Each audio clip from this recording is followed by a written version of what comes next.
భూమి మీద ఉన్నటువంటి దేవుని గృహము ప్రార్థనా గృహం అయినప్పుడు పరలోకములోని దేవుని గృహము దాని ప్రణాళికల చేత కదలికల చేత విరామం లేకుండా శక్తివంతంగా పనిచేస్తుందంట. దేవునికి స్తోత్రం, హల్లెలూయా.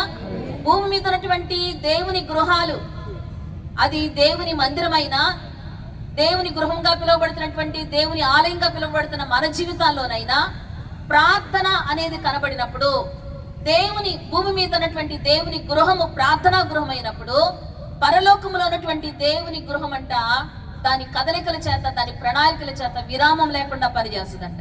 దేవునికి స్తోత్రం, హల్లెలూయా. అందరూ సంతోషంగా ఒకసారి బిగ్గరగా దేవునికి స్తోత్రం చెల్లిద్దామా? హల్లెలూయా.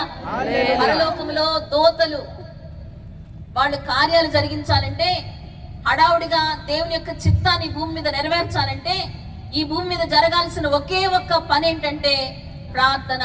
దేవునికి స్తోత్రం, హల్లెలూయా. దేవుడు తన దూతలకు ఆజ్ఞాపిస్తాడు. మనం చేసే ప్రతి ప్రార్థన కూడా జవాబు ఇవ్వడానికి ఆయన తన దూతలకు ఆయన ఆజ్ఞాపించేటువంటి దేవుడు. అంత మాత్రమే కాకుండా దేవుని యొక్క చిత్తాన్ని నెరవేర్చాలనుకుంటున్న వారు చేయాల్సిన ప్రాముఖ్యమైనటువంటి పని ప్రార్థన. లూకాసు సువార్త 18వ అధ్యాయం 7వ వచనంలో ఒక మాట రాయబడుతూ ఉంటది.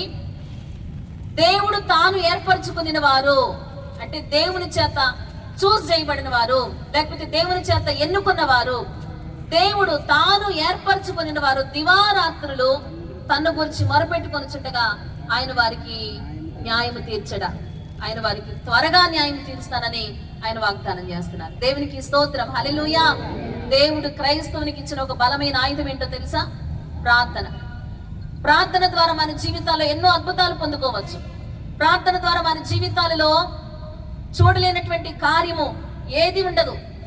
ప్రార్థన ఓటమిని విజయంగా మారుస్తుంది. ప్రార్థన నిరాశను ఆశను పుట్టిస్తుంది. ప్రార్థన అనారోగ్యంలో ఆరోగ్యాన్ని కలుగు చేస్తుంది.